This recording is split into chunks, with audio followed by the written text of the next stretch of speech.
और आइए अब हम आपको दिखाते हैं अफगानिस्तान में तालिबान के नाटकीय कब्जे के क्या कारण हैं। क्यों 20 साल तक अमेरिकी सेना से प्रशिक्षण लेने के बावजूद अफगान की सेना ने तालिबान के आगे सरेंडर कर दिया।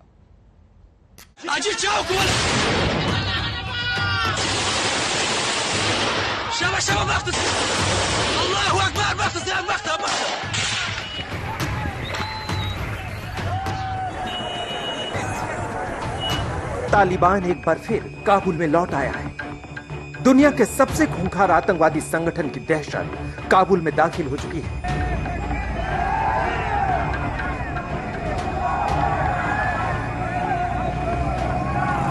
नतीजा ये तस्वीर है जिसमें काबुल की सड़कों पर जाम लग गया है। हर कोई जल्द से जल्द काबुल छोड़ देना चाहता है ताकि उसका परिवार तालिबान के क्रूर शासन से किसी तरह बच जाए। तालिबान को लेकर यह डर फिजूल नहीं, क्योंकि 20 साल पहले की यादें लोगों के मन में अब भी ताजा है। लेकिन यह सवाल यह है कि अफगानिस्तान पर तालिबान ने इतनी जल्दी फंदा कैसे कस दिया। तालिबान में ऐसा क्या है जिसने इतनी जल्दी देखते ही देखते एक मुल्क की सत्ता को रौंद दिया। इस सवाल का जवाब आपको दें उससे पहले ये वीडियो देखिए, जो तालिबान के खिलाफ उठने वाली सबसे बड़ी आवाज का घर है। यह अफगानिस्तान के पूर्व राष्ट्रपति और वॉरलॉर्ड अब्दुल राशिद दोस्तम का आलीशान घर है, जिस पर काबुल से पहले तालिबान ने कब्जा कर लिया। जिन सोफों पर दोस्त कभी बैठा करते थे, आज वहां पर तालिबान के आतंकवादी मौज कर रहे हैं। लेकिन सवाल यह है कि तालिबान ने अफगानिस्तान के पूर्व राष्ट्रपति के घर में इस तरह से अलमारी खोलकर सामान देखने की हिम्मत कहां से आई। इस सवाल का पहला जवाब अफगान नेता है, जिन्होंने तालिबान से समझौता करके अफगानिस्तान का भविष्य उसे सौंप दिया। अफगानिस्तान के दूसरे सबसे बड़े शहर कंधार में तालिबान ने वहां स्थानीय राजनेताओं को इस बात के लिए राजी कर लिया कि वो अपने इलाके के सैनिकों को लड़ाई न करने के लिए कहें। इस बात की तस्दीक कंधार प्रांत के गवर्नर रुहुल्लाह खानजादा ने भी की, जिनके मुताबिक राजनेताओं ने सैनिकों से लड़ाई न करने का आग्रह किया और कंधार शहर बिना लड़ाई के ही तालिबान के नियंत्रण में चला गया। दरअसल तालिबान ने गुपचुप तरीके से अफगान सेना के कमांडरों, गांवों, जिलों और प्रांतीय स्तर पर अहम नेताओं से संपर्क किया। उन्हें इस बात के लिए राजी किया कि अगर वो सैनिकों से हथियार डलवा दें तो उनकी जान बख्श दी जाएगी। इसके लिए सैनिकों और कमांडरों के कबीले, परिवार और दोस्तों की भी मदद तालिबान ने ली। तालिबान की ये चाल कामयाब रही और वो बिना लड़े काबुल तक पहुंच गया। अमेरिकन वियतनाम में कम्युनिज्म को रोकने के लिए गए थे, इराक में ऑयल के लिए गए थे, लेकिन अफगानिस्तान में सिर्फ गुस्से में आए थे।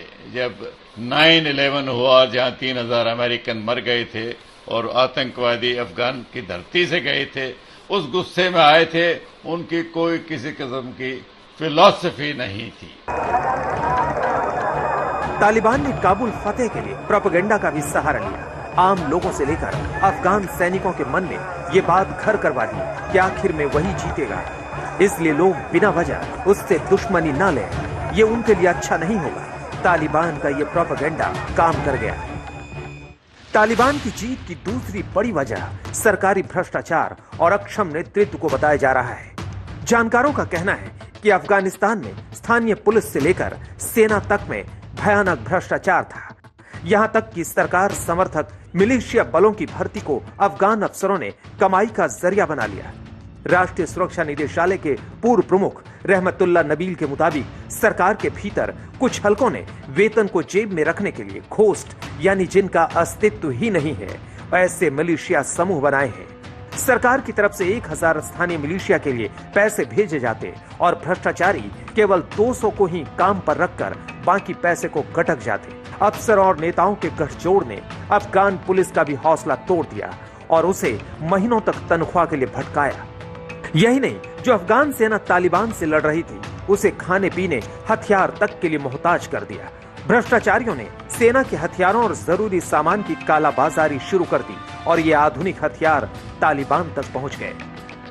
अफगान सैनिक किस कदर हथियारों की कमी से जूझ रहे थे, इस बात का खुलासा आज तक की टीम को कंधार में एक अफगान सैनिक ने बताई थी। आज तक संवाददाता अशरफ वानी को इस अफगान सैनिक ने बताया था कि अगर सरकार उन्हें वक्त पर हथियार दे दे तो वो तालिबान को रोक सकते हैं। ये बोल रहे हैं कि हम रेडी है जंग के लिए, सिर्फ हमारी कुछ मुश्किल है वो ये कि हमारे पास वेपन्स जो है ना वो उसकी कमी के साथ हम पेश है। वैसे हम इन पर भारी है। जनता को उसके हाल पर छोड़ अफगानिस्तान के राष्ट्रपति देश से भाग गए। अब तालिबान उनकी किस्मत तय कर रहा है। तालिबान के कमांडर मुल्ला बिरादर के हाथ कमान सौंपे जाने का ऐलान किया जा चुका है।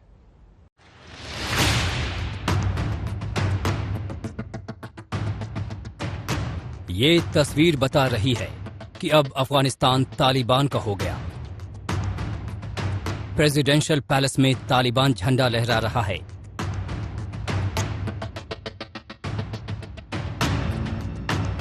राष्ट्रपति गनी देश छोड़कर भाग गए। तालिबान के काबुल में दखल होते ही अशरफ गनी ताजिकिस्तान के विमान पर सवार हो गए। उनकी जगह तालिबानी कमांडर मुल्ला बिरादर ने ली है। मुल्ला बिरादर को तालिबान सरकार का प्रमुख बनाया गया। कतर में बैठे मुल्ला बिरादर किसी भी वक्त काबुल की फ्लाइट पकड़ सकते हैं। वटोल अफगानिस्तान मुसलमान मिलत दागा द्रोनो फतह मुबारकी वायु, खुसूसन द काबुल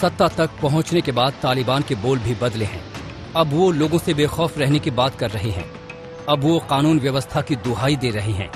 अब वो महिलाओं की शिक्षा की वकालत कर रहे हैं। अब वो शांति शांति जप रहे हैं।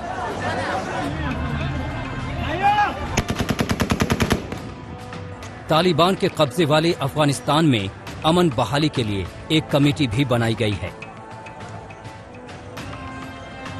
जिसके प्रमुख पूर्व राष्ट्रपति हामिद करजई हैं।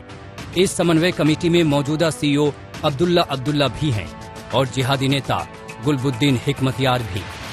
We are not negotiation to be part of the Kabul administration. The negotiation is to agree on a new government, on a new political roadmap to replace this administration, a government which will be acceptable to all Afghans. That is the solution. वहीं काबुल की कमान पूर्व Taliban commander मुल्ला उमर के खसम खास मुल्ला शिरीन को दी गई है। मुल्ला शिरीन मुल्ला उमर का सुरक्षा गार्ड था। कंधार के रहने वाले मुल्ला शिरीन को युद्ध मामलों में एक्सपर्ट माना जाता है। अफगानिस्तान तालिबानिस्तान तो बन गया, लेकिन सवाल उठ रहा है कि इतनी आसानी से कैसे तालिबान को जीत मिली? क्यों राष्ट्रपति तक को भागना पड़ा? क्यों उन्हें कहना पड़ा कि खून खराबा रोकने के लिए देश छोड़ना पड़ा? तो क्या गनी पहले से जानते थे कि तालिबान के आगे उनकी सेना टिक नहीं पाएगी? बड़ी अजीब बात है कि जिस सेना को अमेरिका ने ट्रेनिंग दी, वो आतंकियों के आगे बिना लड़े घुटने टेक दिए। न आधुनिक हथियार काम आया और न ही ट्रेनिंग काम आई और न ही लाखों संख्या में सेनाएं। कहा जाता है कि इसकी स्क्रिप्ट उसी दिन लिखी जा चुकी थी जिस दिन अमेरिका ने अफगानिस्तान छोड़ने का फैसला लिया। लेकिन सब कुछ इतनी आसानी से होगा और इस तरह से होगा, इसकी कल्पना किसी ने भी नहीं की थी। गीता मोहन के साथ आज तक ब्यूरो।